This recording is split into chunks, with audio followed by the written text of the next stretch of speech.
Ya, Assalamualaikum warahmatullahi wabarakatuh. Saya di sini sebagai moderator kelompok 5 Fisika Modern Program Studi Pendidikan Fisika Universitas Tadulako. Kelompok 5 akan membahas tentang teori atom.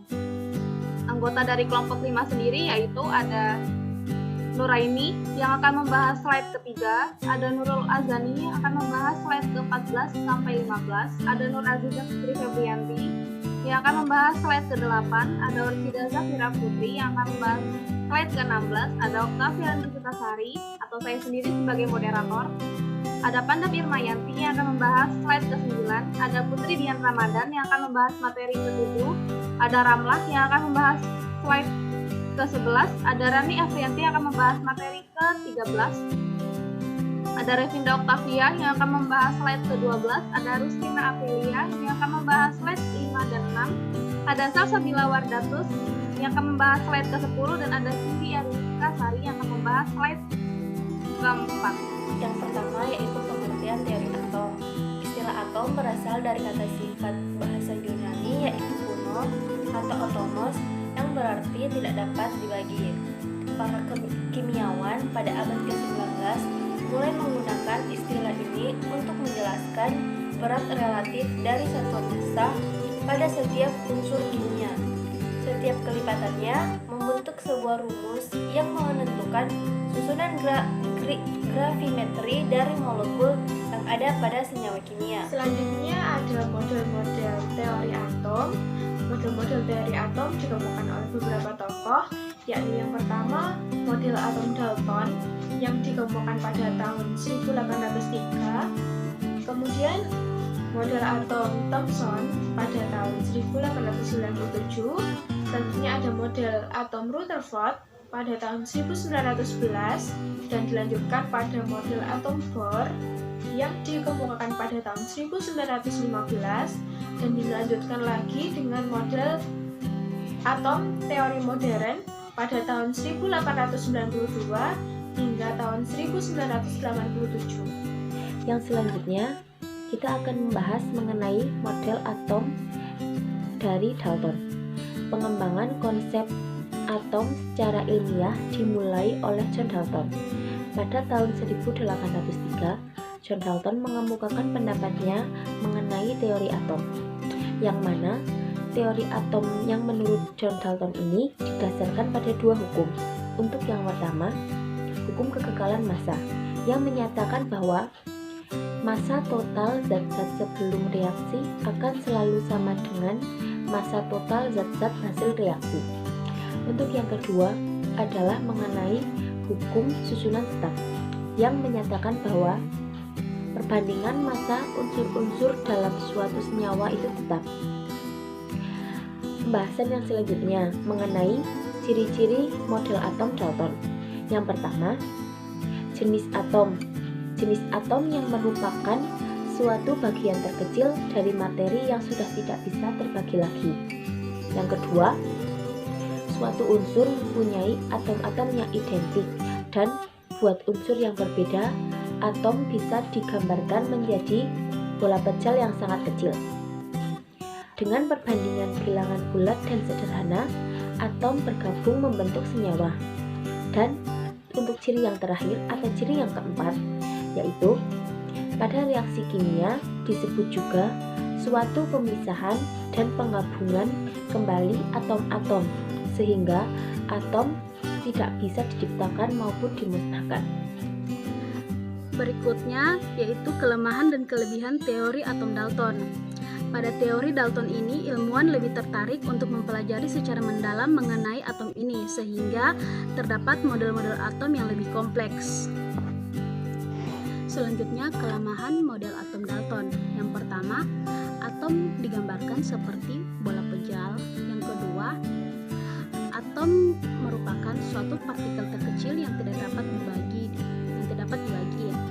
Terus yang ketiga, atom merupakan suatu unsur yang mempunyai sifat sama. Yang keempat, atom yang digabungkan akan membentuk atom senyawa. Model atom yang kedua yaitu model atom Thomson pada tahun 1897 dengan menggunakan metode tabung sinar katode yang sebelumnya ditemukan oleh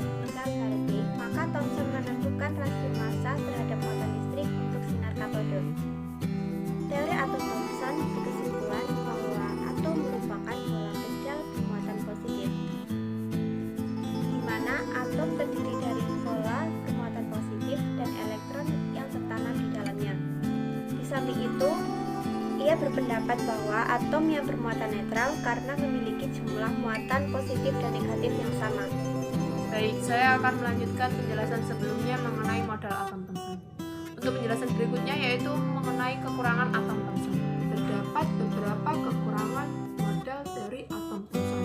Yang pertama, teori atom tungsten dinilai tidak dapat menjelaskan dinamika reaksi kimia yang terjadi antar atom. Mengapa demikian?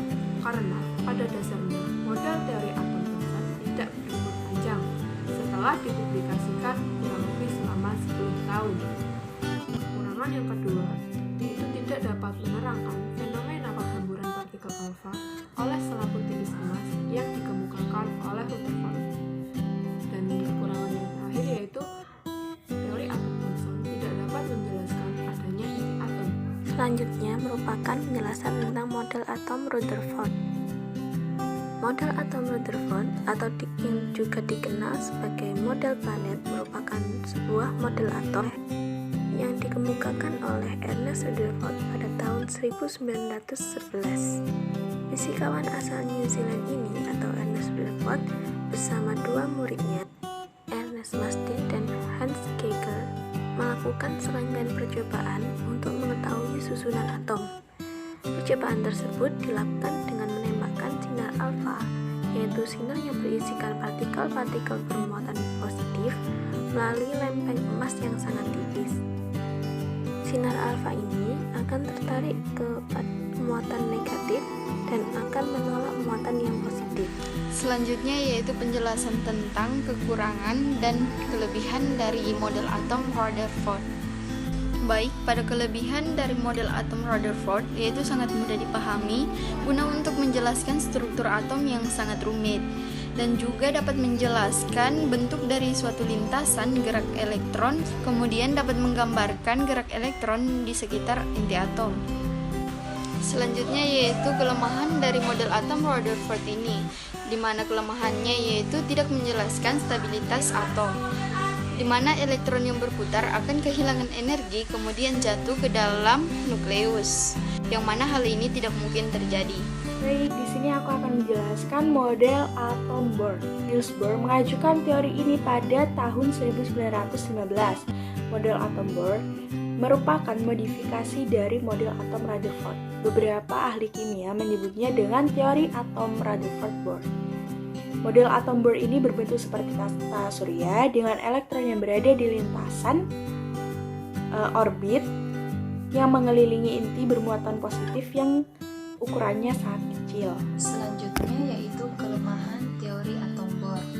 Walaupun dinilai sudah revolusioner, tapi masih ditemukan kelemahan teori atom Bohr, yaitu yang pertama, melanggar asas ketidakpastian Heisenberg karena elektron mempunyai jari-jari dan lintasan yang telah diketahui. Kemudian yang kedua, model atom Bohr mempunyai nilai momentum sudut lintasan ground state yang salah. Kemudian yang ketiga, lemahnya penjelasan tentang prediksi spektra atom yang lebih besar. Kemudian yang keempat, tidak dapat memprediksi intensitas relatif garis spektra. Kemudian yang kelima, model atom Bohr tidak dapat menjelaskan struktur garis spektra yang baik. Kemudian yang keenam yaitu tidak dapat menjelaskan efek Zeeman. Kemudian model teori atom modern. Teori atom modern yang dikembangkan oleh Louis Victor de Broglie pada tahun 1892 sampai 1987. Kemudian Werner Heisenberg pada tahun 1901 sampai 1976. Kemudian ada Erwin Schrödinger pada tahun 1887 sampai 1961. Teori atom modern atau biasanya disebut dengan teori mekanika kuantum atau mekanika gelombang berbunyi.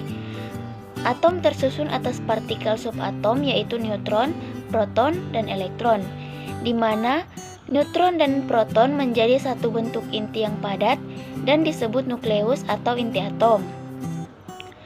Elektron bergerak di sekeliling inti hampir dalam kecepatan cahaya membentuk awan elektron.